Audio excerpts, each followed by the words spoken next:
Welcome to Part 3 of the 96 National Historic Site Museum Tour. As we continue around to the right from the settlers and agriculture case, we come to the mannequin of a farmer in a white shirt with a navy blue waistcoat, or vest as we would call them today, brown pants, and a black wide-brimmed felt hat. He holds a two-pronged pitchfork. Next to him is an old wooden blanket chest. The sign by the chest reads, "Blanket Chest." This handmade wooden blanket chest with wrought iron hinges and rope handles dates back to the late 18th or early 19th century. Blankets and other fabric were stored in chests like this. Do not touch any of the artifacts on display. Look with your eyes, not with your hands. Surface compounds such as oils and sweat found in and on our skin pose threats to historic objects, like this blanket chest. Oils and other substances are transferred to the object's surface every time someone touches it or puts weight on it. These same substances put undue strain on the object and put it at risk of loss or damage. Next to the chest is a mannequin of a colonial woman dressed in a white cap, blue bedgown, off-white linen apron, and a dark petticoat. The case next to her is titled "The Cherokee War." Once again, the display starts with a map of South Carolina and part of North Carolina.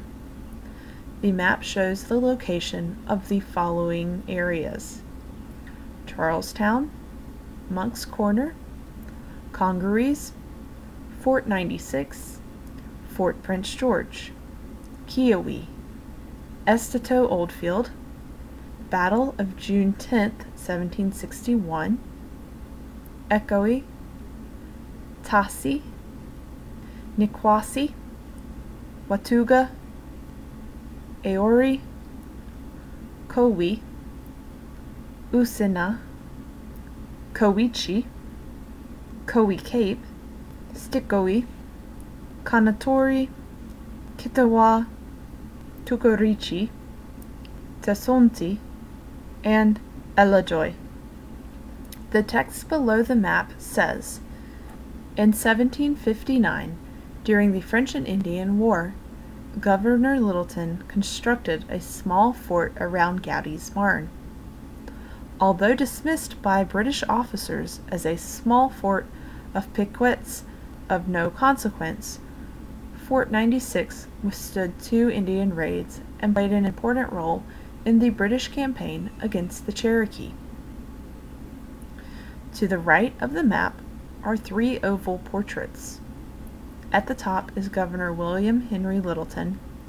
In the middle is Lieutenant Colonel Archibald Montgomery of the 77th Regiment, and at the bottom is Lieutenant Colonel James Grant. Next is a line of drawings showing men from different regiments in uniform. First is the 1st Royal, next the 17th Regiment, then the 22nd Regiment, and last the independent companies. Below them is a picture of a Cherokee warrior. The text reads, "Parts of the 1st Royal and 17th and 22nd Regiment and 8 independent companies formed the British regular forces that passed through here.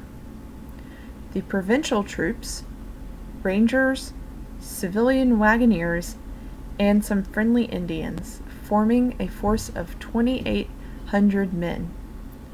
Regular regiments were distinguished from each other by the colors of their lapels and cuffs.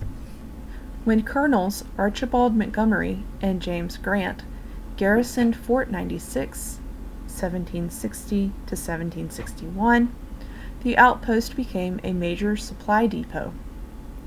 British and provincial forces destroyed villages in 1761 and forced the Cherokee to sue for peace. In the display case is a drawing of a man in a cabin holding a rifle. A woman stands behind him. In front of the drawing is a French hunting shirt, common frontier garments made of linen, and a black felt hat. On top of the shirt is also a Queen Anne's flintlock pistol. A mirror reflects the design on the decorative butt plate. Next to the shirt are other artifacts: a stirrup, a large and small powder horn, a handmade bullet gun, similar molds cast bullets for pistols, rifles, and muskets, gun flints, bracelets and armbands worn by the Cherokee from Tennessee, lead musket balls, and a lead button with 22 stamped on the face. Behind these artifacts is a colored drawing of a Cherokee man in a breechcloth with 2 feathers in his hair. He is in the process of drawing back his bow and arrow.